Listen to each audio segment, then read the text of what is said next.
మనం వనపర్తి జిల్లా పెద్దగూడెం గ్రామ శివార్లోని వ్యవసాయ మహిళా డిగ్రీ కళాశాల దగ్గర ఉన్నాం. ఇది బీసీ గురుకుల సొసైటీ ఆధ్వర్యంలో నడుస్తూ ఉంది. 2022లో తెలంగాణ రాష్ట్రంలో 2 మంజూరు అయితే, ఒకటి కరీంనగర్, రెండవది ఇక్కడ వనపర్తికి మంజూరు చేయడం జరిగింది. అప్పటి వ్యవసాయ శాఖ మంత్రి ఉండడంతో ఆయన కాన్స్టిట్యూన్సీకి తీసుకురావడం జరిగింది.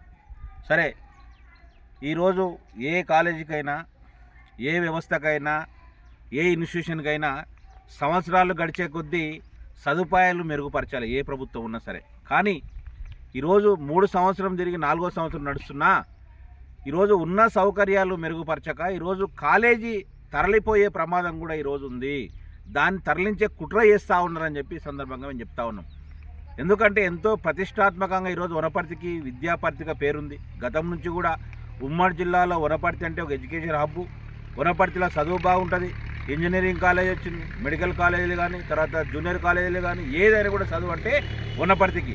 అలాంటి వనపర్తికి ఈరోజు వ్యవసాయ మహిళా డిగ్రీ కాలేజీ రావడం, దీన్ని కూడా ముఖ్యంగా ఏంటంటే బీసీ గురుకుల సొసైటీలో ఉంటుంది. దీనిలో 80% సీట్లు బీసీ విద్యార్థులు ఉంటారు, 20% సీట్లు ఎస్సీ ఎస్టీ మిగతా వర్గాలకు ఉంటాయి. మరి ఇంతకుముందు ప్రతి సంవత్సరం 120 సీట్లతో నడుస్తున్నది. 3 సంవత్సరాలు ఇప్పటికీ 336 మంది విద్యార్థులు ఇక్కడ చదువుతూ ఉన్నారు. Second year, third year, final year. మళ్ళీ ఫస్ట్ ఇయర్ మాత్రం ఈరోజు మొన్న హైదరాబాద్కు ఈరోజు సీట్లు అలాట్మెంట్ చేశారు. అంటే పాలెం దగ్గర కొన్ని ఇచ్చిండ్రు, తర్వాత హైదరాబాద్కు యూనివర్సిటీకి కొన్ని టైఅప్ చేసుకొని.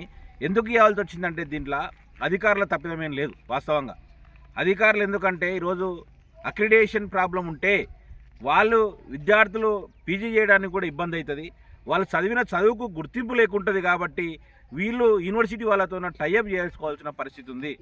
మరి అందరికీ ఇక్కడ రావచ్చు ఒక డౌట్, మరి టైఅప్ అయితే పిల్లలు చదువుతుండ్రు కదా, వీళ్ళకి వచ్చిన నష్టం ఏంటంటే ఇక్కడ అంతా ఫ్రీజ్ అవుతారు. ఎడ్యుకేషన్ ఫ్రీ, మెస్ బిల్ లేదు, ఏ ఫీజులు లేవు, గవర్నమెంట్ ఫుడ్ పెడుతుంది బీసీ గురించి. కానీ అదే పాలెం చదవాలన్నా, ఒక యూనివర్సిటీ హైదరాబాద్ చదవాలన్నా ఒక స్టూడెంట్కు సంవత్సరానికి ₹1,00,000 ఖర్చు వస్తుంది. అది ఎవడు భరిస్తారు? ఇక్కడ చదివేదంటే బీసీ పిల్లలు కదా, బడుగు బలహీన వర్గాల పిల్లలు కదా. అంటే మా పిల్లలను మా మంచి ఉన్నత విద్యకు దూరం చేయాలని కుట్ర చేస్తూ ఉన్నారని సందర్భంగా అడుగుతా ఉన్నా నేను. అంటే ఈరోజు మీ పిల్లలకు చదివించుకోవచ్చు ప్రైవేట్ ఇన్స్టిట్యూషన్లలో, ఈరోజు యూనివర్సిటీలో చదువుకోవచ్చు. కానీ ఈరోజు స్తోమత లేని పేరెంట్స్ ఎక్కడ చదివించుకోవాలి? ఈ చుట్టుపక్కల అంతా ఇక్కడ ఉన్నారు, వీళ్ళు చూసుకోవాలన్నా కూడా ఇక్కడ ఒక పేరెంట్ ఉన్నాడు, పాపం గద్వాల నుంచి ఇక్కడ వచ్చిండు. అదే హైదరాబాద్లో ఉంటే ఆయన పాపని ఎట్లా చూసుకోవాలి? సంవత్సరానికి ₹1,00,000 ఎందుకు ఖర్చు పెట్టుకోవాలి అని అడుగుతా ఉన్నా. మరి ఇక్కడ నాయకులు ఎందుకు దీనిపైన శ్రద్ధ తీసుకుంటలేరు? ఇక్కడ ఉన్నారు మహామహులు, స్థానిక ఎమ్మెల్యే గారు రూలింగ్ పార్టీ, ప్రణాళిక వైస్ చైర్మన్ ఈరోజు చిన్నారెడ్డి గారు క్యాబినెట్ హోదా రూలింగ్ పార్టీ, శివశరణరెడ్డి గారు ఉన్నారు స్పోర్ట్స్ అథారిటీ చైర్మన్, మళ్ళీ ఇంతమంది పెద్ద నాయకులు ఉన్నారు కదా. ఈ కాలేజీ తరలిపోతుంది అనేది మీకు సోయన్న ఉందని అడుగుతా ఉంది ఈ సందర్భంగా. గతంలో 2022లో శాంక్షన్ అయితే అప్పుడు దీనికి ఒక 3 కోట్లు శాంక్షన్ అయినట్లు మాకు గుర్తు సమాచారం ఉంది. అప్పుడు 30-35 ఎకరాలు ఏమో నాగవారం కాడ శాంక్షన్ అయితే సరిపోదని చెప్పి మొన్న నవంబర్లో 2 నెలల కింద పులకేపాడులో ఒక 40 ఎకరాల స్థలం ఈ కలెక్టర్ గారు కేటాయించినట్టు సమాచారం ఉంది. మరి పక్కా బిల్డింగు ఎందుకు మీరు మంజూరు చేయలేకపోతా ఉన్నారు? ఒక సీఎం సొంత జిల్లా ఉమ్మడి జిల్లాలో సీఎం చదివిన వనపర్తి కాన్స్టిట్యున్సీలో ఒక ఉన్నత విద్యకు సంబంధించినటువంటి వ్యవసాయ డిగ్రీ కాలేజీలు తరలిపోతూ ఉంటే ఈరోజు ఉన్న ప్రజాప్రతినిధులు కానీ, ఇక్కడ స్థానిక అధికారులు కానీ, కలెక్టర్ కానీ మీరు ఏం చేస్తూ ఉన్నారు? మీకు ఇంతకు సోయుందా? సోయుండి పరిపాలిస్తుందా? లేకుంటే మీరు రాజకీయాల మధ్యలో ఈరోజు ఇన్స్టిట్యూషన్లు పక్కన పోతుంటే, బీసీ విద్యార్థులు నష్టపోతుంటే ఈరోజు ఇంకెన్ని రోజులు భరించాలి పిల్లలని అడుగుతా ఉన్నా. అందుకే మొన్న కలెక్టర్ గారిని కూడా కలిసినాం. 5-6 నెలల కింద కలిస్తే వీళ్ళకు వైటీసీ బిల్డింగ్లో కేటాయిస్తామని చెప్పి కలెక్టర్ గారు మాకే హామీ ఇచ్చారు. కానీ మళ్ళీ వైటీసీ బిల్డింగు ఏదో కేంద్రీయ విద్యాలయం వస్తుందంట, దానికి ఇస్తామని చెప్తాను. ఎప్పుడో వచ్చే కేంద్రీయ విద్యాలయం ఎందుకండి? ఇప్పుడు ఉన్న పిల్లలకి ఎందుకు ఇబ్బంది పడతారు? ఇది చూస్తూ ఉంటారు, అంతా కోళ్ళ షెడ్ ఉంది. కోళ్ళే ఈరోజు ఎండాకాలం వస్తే ఎట్లా ఉంటే కోళ్ళే ఇబ్బందికరంగా ఉంటాయి. అంతా అమ్మాయిలు ఈరోజు ఎన్ని పాములు వస్తుంటాయి పొద్దున్న లేసి, పాములు, పురుగులు, ఎంత భయంగా బిక్కు పండుగ బతకాలి. ఈరోజు మీ పిల్లలు మా పిల్లలు ఈరోజు దీంట్లో ఉండి ఉంచగలమండి? ఒక అమ్మాయిని ఉంచగలుగుతామా? అబ్బాయిలు కూడా కాదు. ఎందుకు మీరు ఇంత నిర్లక్ష్యం చేస్తూ ఉన్నారు? అందుకే ఒకసారి ఎమ్మెల్యే గారు కానీ ఈరోజు చిన్నారెడ్డి గారు కానీ తర్వాత కలెక్టర్ గారు అందరూ ఒకసారి దీన్ని విజిట్ చేయండి. ఈ కాలేజీ విజిట్ చేస్తే ఈ యొక్క వసతులు ఇబ్బంది అవుతుంది.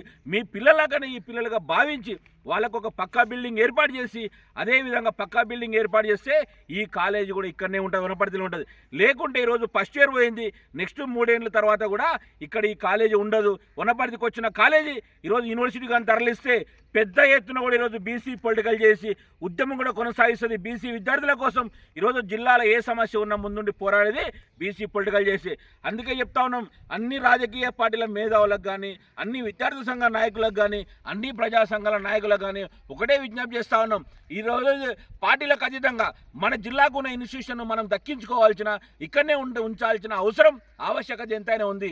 పార్టీలకు అతీతంగా దీనిపైన కొట్లాడదాం, పార్టీలకు అతీతంగా పోరాడదాం.